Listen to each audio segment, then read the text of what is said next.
Welcome to the Zoom Out podcast. Tim Niemeyer. I'm joined today by Caribou. Caribou, welcome. Thanks for having me, Tim. Awesome. Caribou is a professional wealth consultant at Finney 21.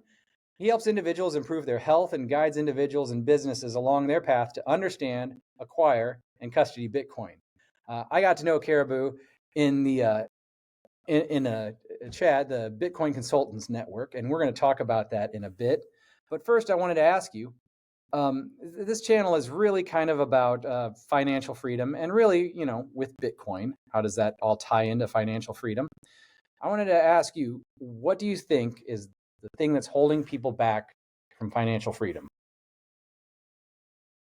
I think in my experience, the first obstacle is just an awareness that they aren't free. I think that's the biggest thing. I don't think people actually understand. The harsh truth is that most people don't understand that they are quite literally slaves to the fiat money that they use. And in addition to that, they don't really realize maybe initially that freedom is actually accessible to them if they choose to claim it. And the way I frame it with people I work with is the way you claim your freedom is you gain an understanding of money from first principles, what's good money, what's bad money, and then you're able to make wise choices about which money you choose to save your time in. So I think the biggest thing that holds people back from financial freedom is just the awareness that they aren't currently free. You said in there that slaves to the fiat system. To somebody who doesn't know anything about Bitcoin, that can come across pretty harsh. Yeah. And I understand what you're saying, but let's dig into that a little bit. How does fiat money, and by fiat we're meaning government money by decree, right? The dollars. How does that kind of force us into a system of slavery, so to speak? Even just to frame it, the idea that back in ancient Egypt, slaves were slaves because they had to pay the pharaoh 20% of their income. And if you break down the average tax that someone pays, not even including the inflation tax of people printing money and it stealing from us, we are like paying double what the slaves paid the pharaoh. So I think, Wow. Taxes aside, this notion that I need to spend my time and energy doing valuable work in order to earn money. And most people I talk to are the same thing. They make cabinets, they fix plumbing fixtures, they're electricians, whatever it is. But there's a certain group of people that actually can just press a button and create unlimited amounts of money, of extra units of money to spend as they wish. And the fact that those units are created without any work done means that they have this weird privilege that none of us have.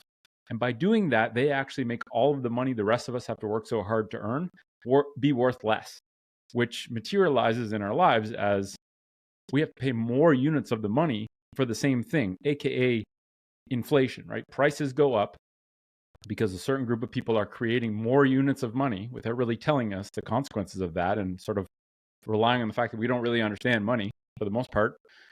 And so, not even including the fact that we pay so much of our money in taxes and, in my opinion, get very little back for it.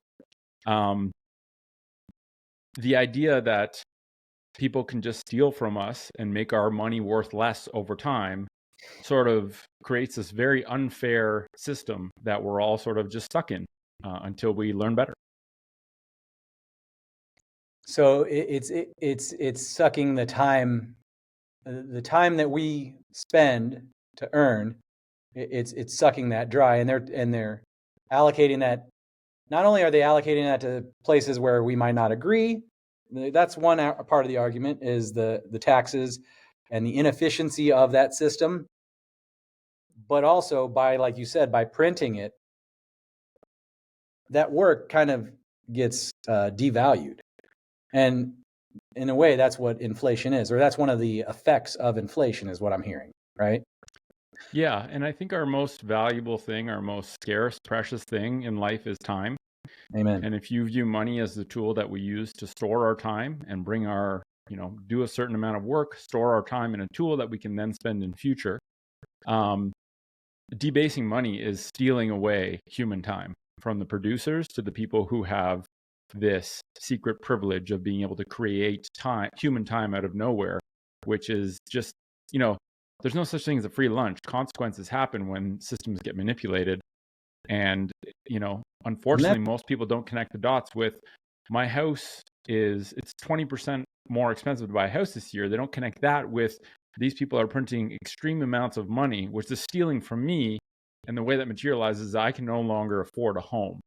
And that unfairness doesn't need to be in the system. Like we should not be using a system for money for society that relies on theft at a mass scale. And I know that sounds like extreme to people who really don't understand it, but when you go deep enough, you see it for what it is, you see past the mirage, and you get clarity. It's like, ooh, it becomes urgent to get your time out of the system that's stealing from you. And you pointed a couple times on the fact that people get to manipulate it, and the people are the ones, and humans, myself included, we're fallible.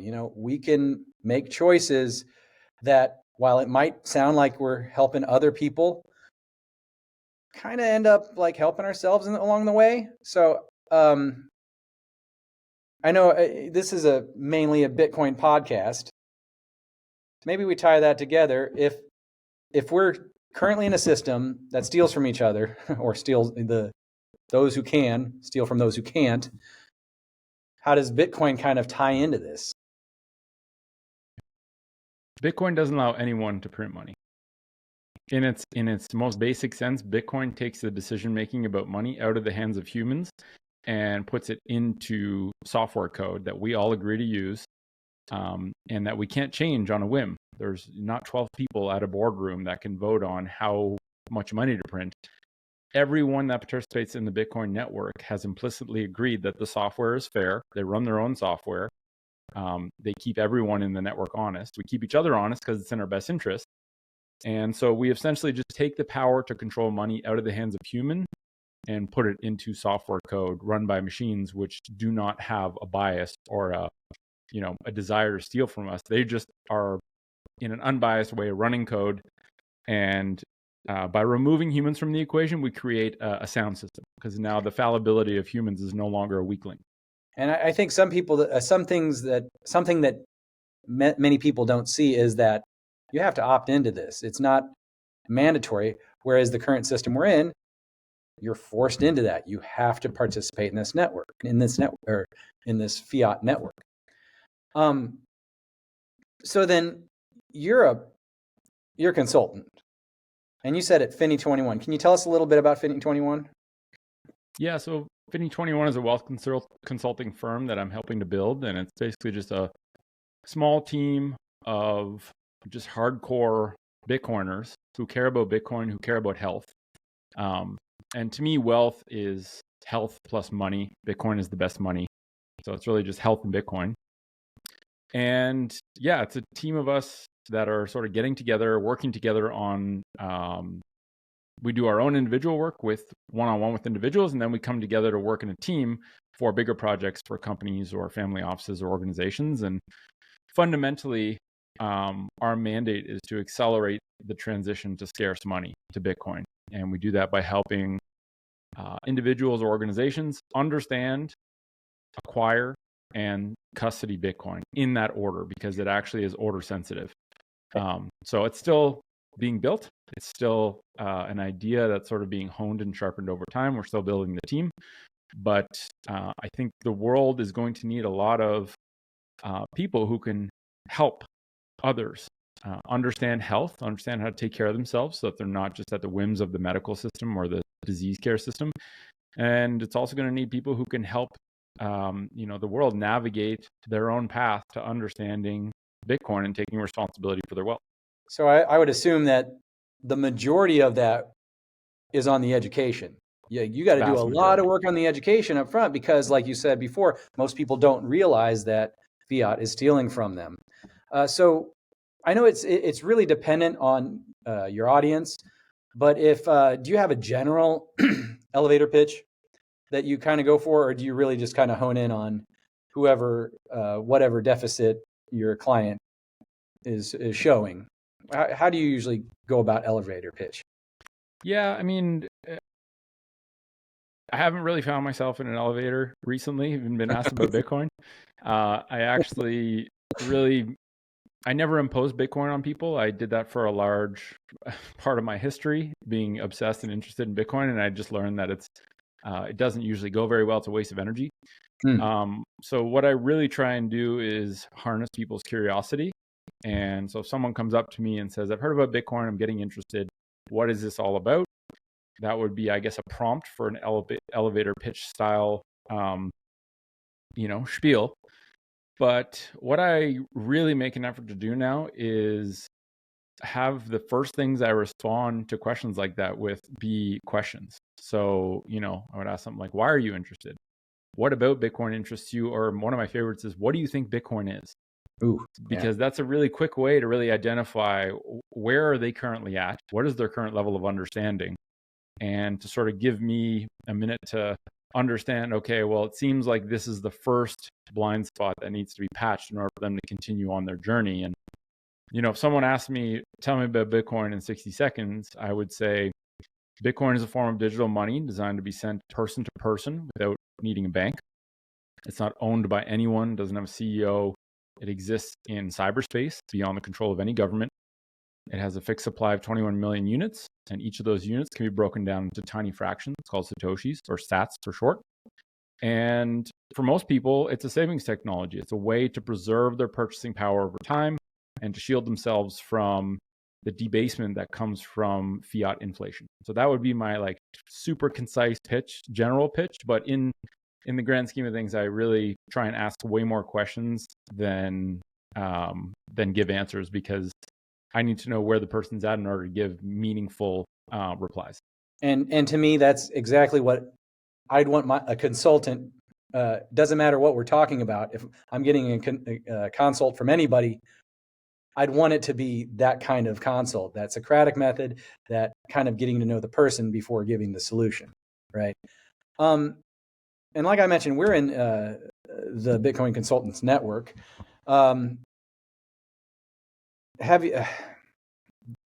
Do you ever find anybody? And I didn't really talk about this. We didn't talk about this before. Do you ever find anybody where Bitcoin isn't the solution to their consulting needs and to their financial freedom, so to speak?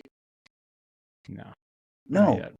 I mean, there's a I lot of have. people who don't understand the role that Bitcoin plays in achieving financial freedom. I think there's the legacy world of finance. There's a lot of programming laid on people, The Jamie especially Dimons of the world. Yeah. Oh, dude, there's more sinister shit with people like that get it, but don't want to let on that they get it because it's in their best interest to deceive people to make more money. Like that's just some Peter grimy Schiffs stuff. of the world, and yep. But I think there's a lot of really well-intentioned people in the legacy finance world that are simply disincentivized to learn about Bitcoin because it kind of obsoletes everything they've learned, and that's really painful to understand.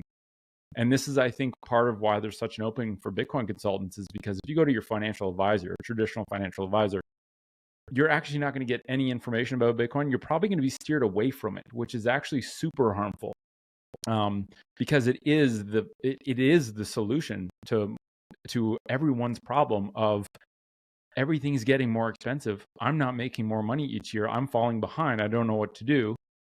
And that's causing me health consequences. It's causing my business to really struggle. Like all of these things can be directly paired back to just the fact that most people's lives and businesses are built on an unfair, dishonest ledger that is stealing from them, and they don't know it. And when they do know it, then it becomes a lot more obvious that it's not a them problem. Like the amount of people who think, oh, I'm just bad with money. It's like, no, you're probably not. You're probably just using bad money. And you mentioned financial advisors.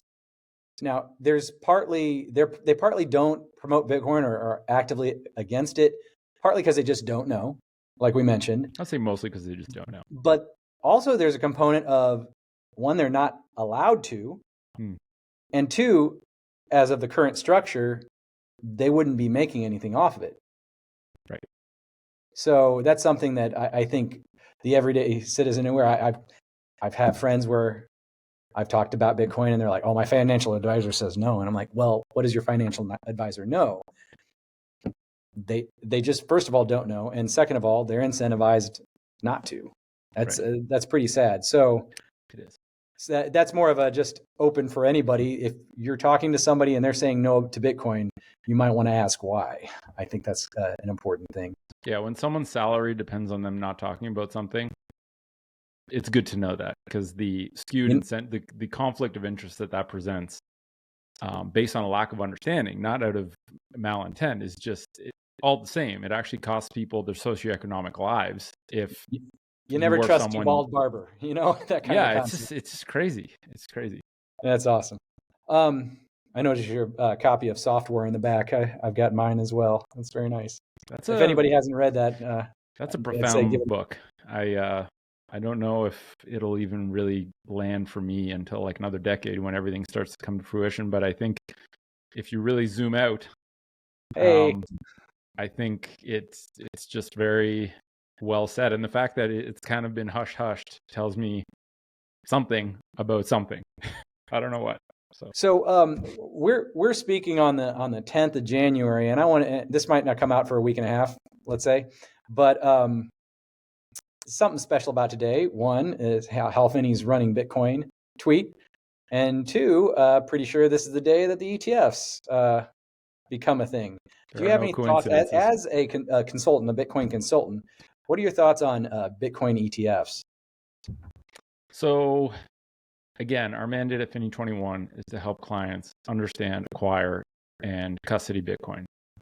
Nowhere in there does an ETF fit in. And what I just tell people when asked about the ETF is I just say, I am in the business of helping people take responsibility for their wealth.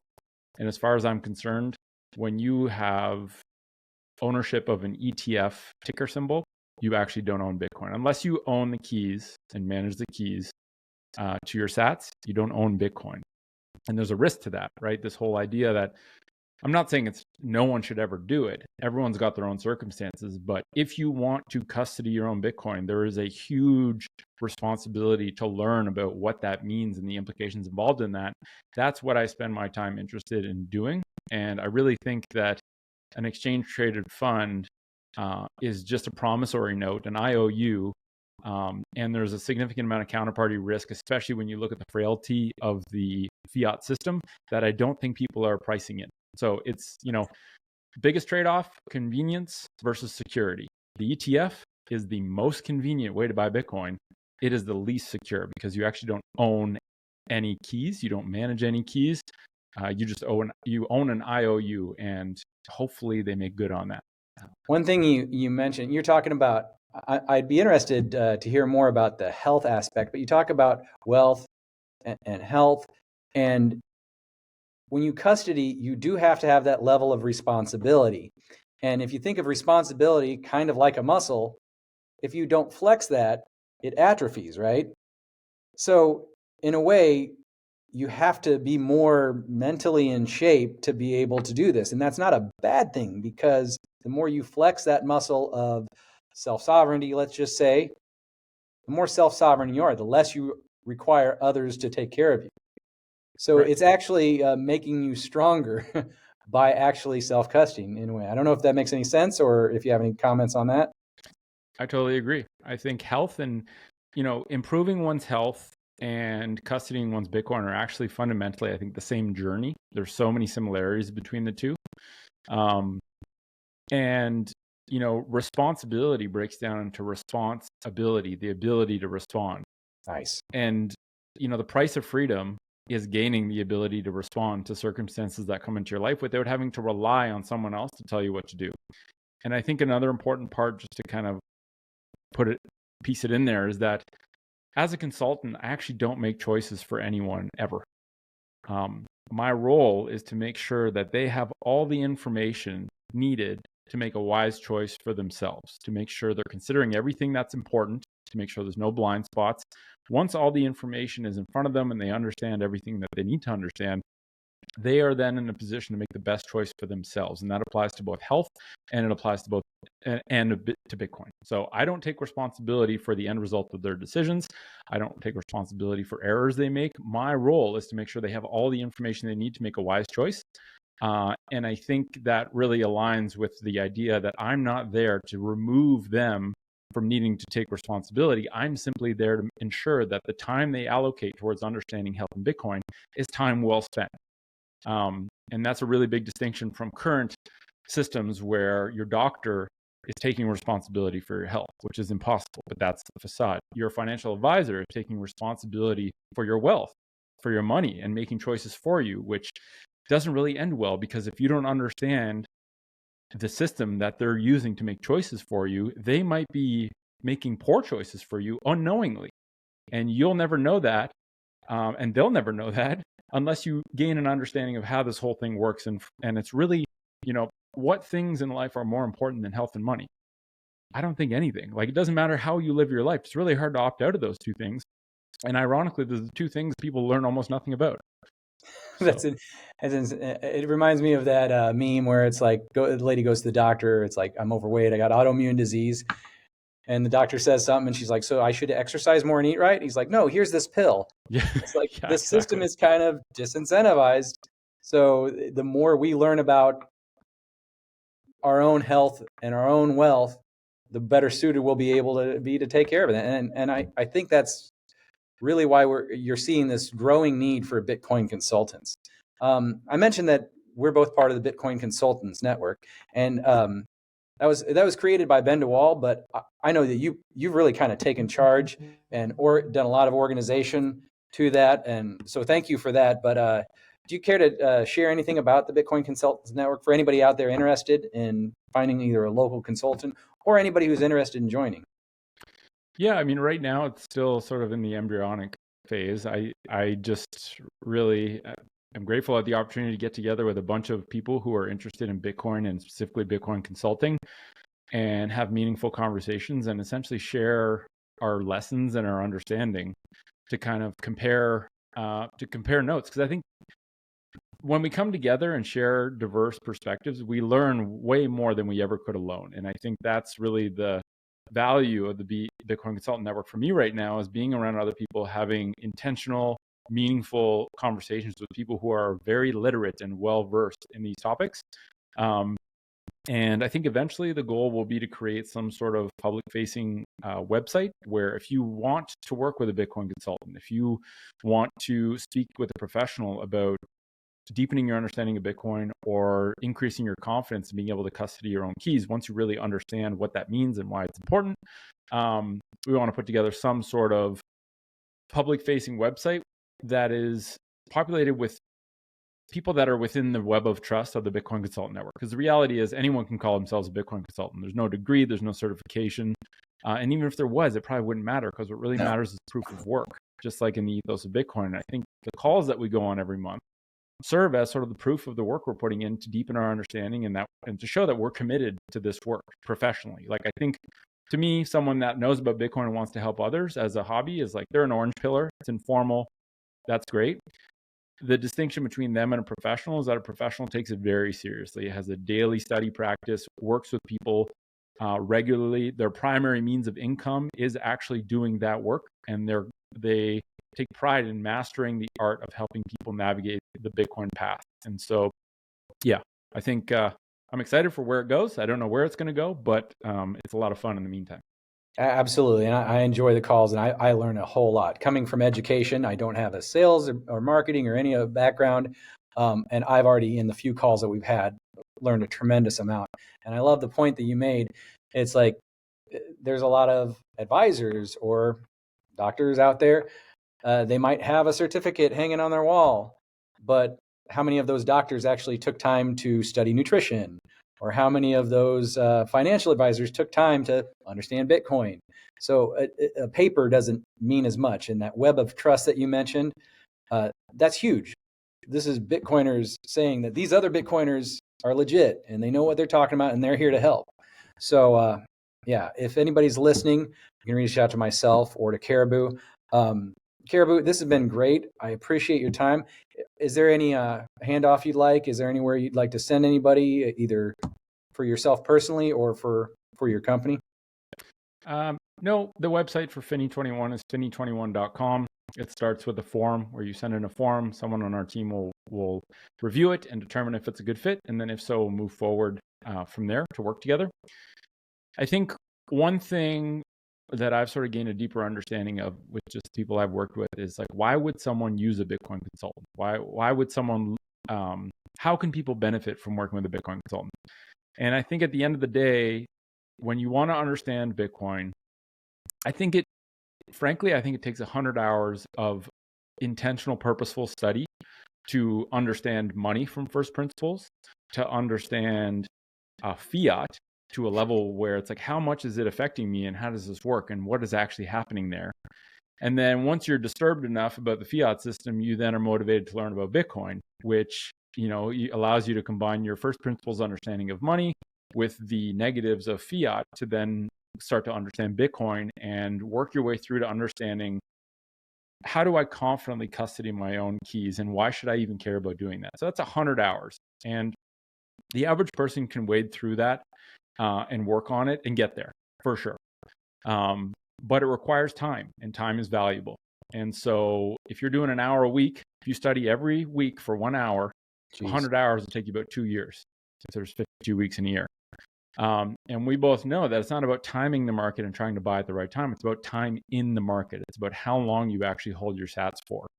And so, if you can learn what you would learn in 100 hours of self-directed research, sort of meandering your way through the content, finding what you need to know, but getting distracted along the way, or maybe learning things you don't need to know.